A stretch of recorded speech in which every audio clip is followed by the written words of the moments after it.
Hey guys, so we're here in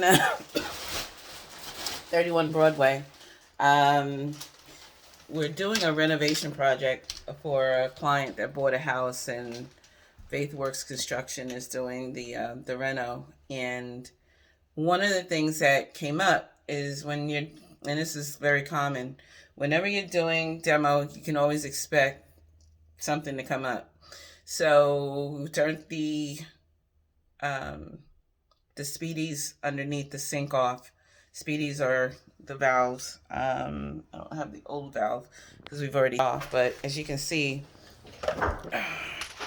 Daryl's handing me. So thank you. This was on here, right? And we took it off because the valve wasn't working, right? Looks fine, but when you turn the water off, water was still coming out. So that's an indication that you have a faulty valve, and it's common.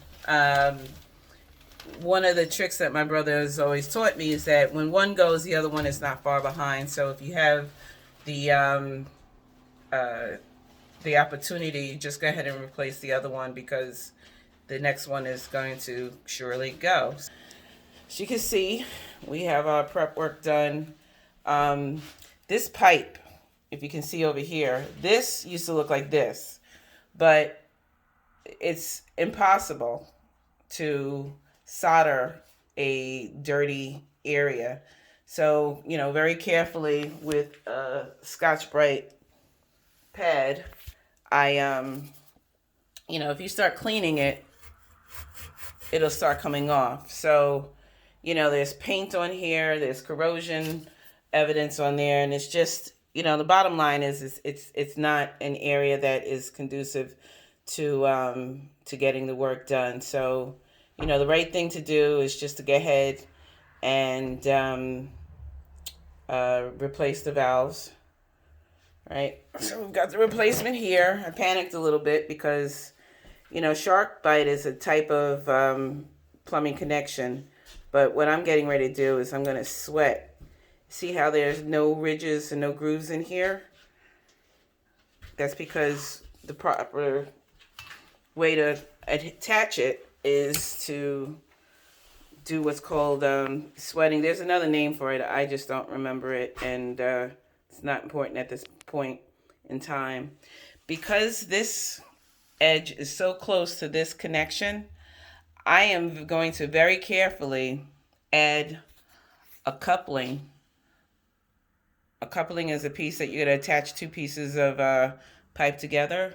So I'm just going to attach a coupling because when you heat up this end, inevitably this end right here is going to want to loosen up a little bit, and that's creating more work for myself. And the right thing to do is just add an extension. So here we have a little piece that Daryl just cut off for me. He removed both of these because, do you have that cutter?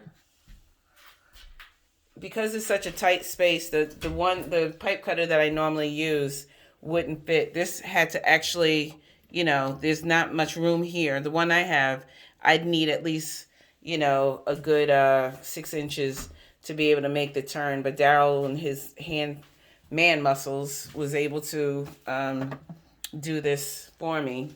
So I'm just gonna get ahead and get started. I'm gonna make sure my surface is extremely clear, and then I'll add what's called flux. Right, got the little brush, the little lead-free flux, and I've got my lead-free solder over here, right? And so I'm going to, I guess that's the phrase, solder the pipes or solder this valve on. So I'm just going to double check to make sure my pipe is clean, and then I'm ready to go.